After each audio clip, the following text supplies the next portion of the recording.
මහින්ද රාජපක්ෂ මහත්මයා මට දුටු දැන කතා කරන මිත්‍රශීලී පුද්ගලයෙක්. නමුත් සමාව දෙන්න බැරි එක වරදක් තියෙනවා. කියන්නේ ඒ වරදට සමාව දෙන්න බෑ. මේක අහලා එතුමා මායක තරහ වුණත් මට මේ විවේචනේ මම මැරෙනකම මැරුවත් මට කියන්න වෙනවා. අපේ රට චීනෙට වික්කයකට මං අකමැතියි. සින්නක්කර වික්කනේ මල්ලි. මල්ලි ගාලු පාරේ අංක 1. අපේ රටේ හොඳම ඉඩම. ඒ කියන්නේ ආරක්ෂක හමුදා මූලස්ථානයේ. ඇමරිකාවේ බැරි වෙලාවත් පෙන්ටගන් එක විකුණනවා කිව්වනම් චීනේ ඇමරිකන් කාරෝ ඩොනල්ඩ් ට්‍රම්ප්ට කනට ගහලවන්නේ මල්ලි ගෙදර. ඕස්ට්‍රේලියාවේ කිව්වනම් මල්ලි අපි මේක චීනයට සින්නක්කර දෙන්න යනවා කියලා.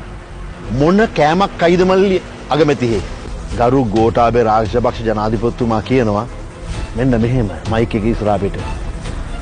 මගෙන් ෂන්ගිල්ල සභාපති ඇවිල්ලා ඉල්ලුවා ඉඩම කෝල් ෆේස් එකේ ආරක්ෂක හමුදා මූලස්ථානයේ. මම සුමාන දෙකක් ඇතුළත ඒක දුන්නා. ලෑන්ඩ් රෙජිස්ට්‍රි දන්නේ නැහැ. ඉඩම් අමාත්‍ය දන්නේ කැබිනට් ඇප්‍රූවල් නැහැ මල්ලි. ඩොලර් කෝටි 50කට. සින්නක්කර කියන්නේ පුතා කබොක්ගල් වැලි බොරළු ගල් අහුවෙන හැමදේම සහ පෝට් සිටි එකේ මේගොල්ලෝ ගැහුව ඇග්‍රීමන්ට් එකක් මල්ලි මූද 70ක්ම 20ක්.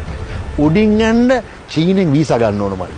ආලඟ මල්ලි ඔප්පු කොපිය මම සභාගත කරලා පාර්ලිමේන්තුවේ මෛත්‍රීපාල සිරිසේන ජනාධිපතිතුමා ඉද්දි මම ගිහිල්ලා කිව්වා සර් ඉන්න තැන මට මේ කතාව කරන්න ඕන පොඩ්ඩක් ඉන්න කියලා.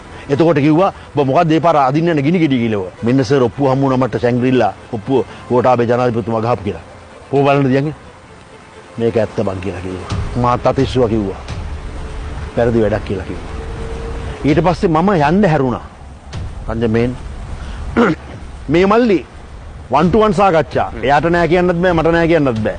ඕනනම් කියන්න මම ඔප්පු කරන්න. රංජ දන්නවද මේකට කීයක් හම්බුණාද? කොමිස් මම ඒවා කීයද?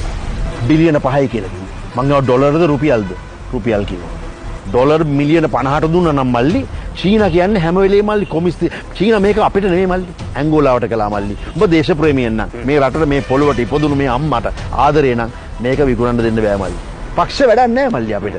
ඒගොල්ලෝ එයි දේශපාලඥයෝ එයි ඒගොල්ලෝ తాවකාලික එන්නේ. නව මල්ලි අපේ දරුවන්ට අපේ මුණුබුරන්ට මේක තියෙන්න ඕන මල්ලි. මේක චීන කොලනියක් වෙන්න දෙන්න බෑ. මල්ලි චීන ජනාධිපති ඇවිල්ලා චීනෙන් ජාතික ගියේ කිව්වා මල්ලි. මල්ලි ඉන්දියාව බය වුණේ ඇයි? පෝට් සිටි එකේ අක්කර 500ට උඩින් ෆ්ලයිට් එකක් යන්න you have to get the visa from China. බය වුණා මල්ලි. ඒ පැත්තේ මූදෙන් එන්න බෝට්ටුවකට චීනෙන් වීසා ගන්න ඕන මල්ලි. ඒක තමයි මල්ලි යහපාලන ආණ්ඩුවෙන් ඇවිල්ලා 99ට චීනාගේ ගෝරනාඩු ගෝරි වලි මැද වෙනස් කරගත්තේ මල්ලි. 99 කියන්නේ මොකද්ද? ඔය 60ක්